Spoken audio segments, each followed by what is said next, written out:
السلام علیکم ورحمۃ اللہ وبرکاتہ۔ ناظرین، آج ہم جس ٹاپک پر اپنی ویڈیو لے کر حاضر ہیں وہ ٹاپک ہے انبیاء کے قاتل، نبیوں کو قتل کرنے والے لوگ۔ ان کے بارے میں قرآن مجید نے متعدد جگہ پر، بہت ساری جگہوں پر یہودیوں کی شرارتوں اور فتنہ پرواز حرکتوں کا تفصیلی بیان کرتے ہوئے بار بار یہ اعلان فرمایا کہ ان ظالموں نے اپنے انبیاء اور پیغمبروں کو بھی قتل کیے بغیر نہیں چھوڑا۔ چنانچہ اللہ پاک قرآن مقدس کے اندر ارشاد فرماتا ہے، ان الذين يكفرون بآيات الله ويقتلون النبيين بغير حق ويقتلون الذين يأمرون بالقسط من الناس فبشرهم بعذاب أليم۔ وہ جو اللہ کی آیتوں سے منکر ہوتے اور پیغمبروں کو ناحق شہید کرتے اور انصاف کا حکم کرنے والوں کو قتل کرتے ہیں، انہیں خوشخبری دو دردناک عذاب کی۔ حضرت ابو عبیدہ ابن جراح رضی اللہ تعالیٰ عنہ سے روایت کہ نبی پاک صلی اللہ تعالیٰ علیہ وسلم نے ارشاد فرمایا کہ یہودیوں نے ایک دن میں 45 نبیوں اور 170 صالحین کو قتل کر دیا تھا۔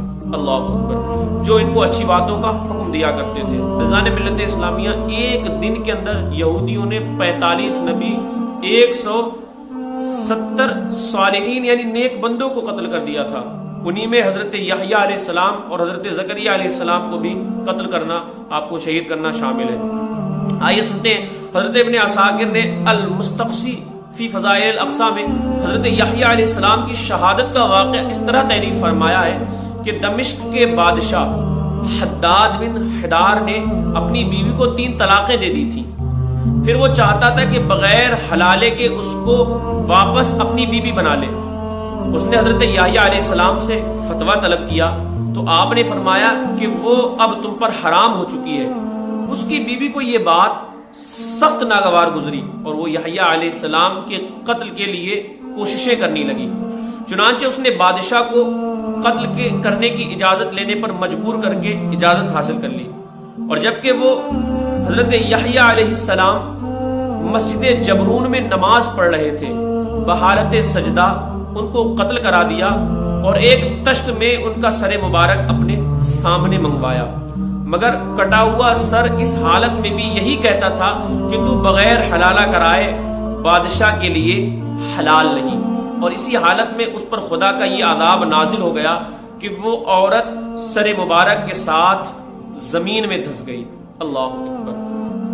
ادھر یہودیوں نے جب یحییٰ علیہ السلام کو قتل کر دیا تو پھر ان کے والد ماجد حضرت زکریا علیہ السلام کی طرف یہ لوگ متوجہ ہوئے، آپ کو قتل کرنے کی طرف بڑھے کہ ان کو بھی شہید کر دیں۔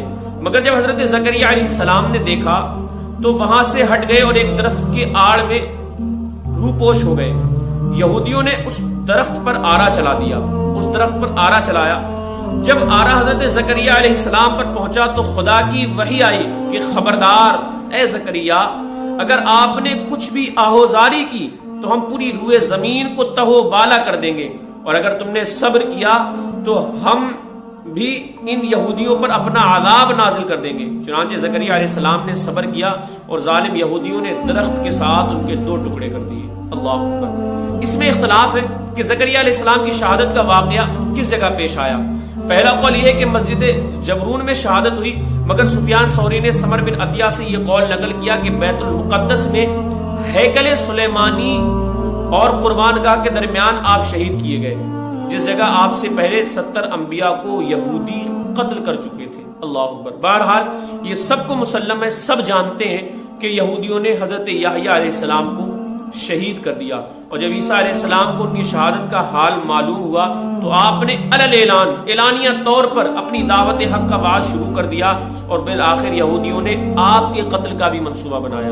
حضرت عیسیٰ علیہ السلام کے بھی قتل کا منصوبہ بنا لیا، بلکہ قتل کے لیے آپ کے مکان میں ایک یہودی داخل بھی ہو گیا، مگر اللہ تعالیٰ نے آپ کو ایک بدلی بھیج کر آسمان پر اٹھا لیا۔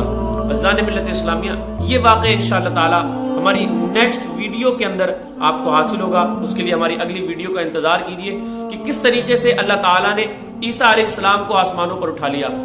محترم ناظرین، ان یہودیوں نے کتنے 45 انبیاء کرام کو قتل کیا. اللہ اکبر. اللہ تعالیٰ نے ان پر لعنت فرمائی. یہ دنیا کے اندر بھی ذلیل، اور قیامت کے دن جن پر سب سے زیادہ سخت عذاب رب تبارک و تعالیٰ نازل فرمائے گا وہ یہ یہودی ہیں. تو ہمیں چاہیے کہ ان کی فتنہ انگیزیوں سے بچ کر رہیں، ان سے بچ کر رہیں انشاءاللہ.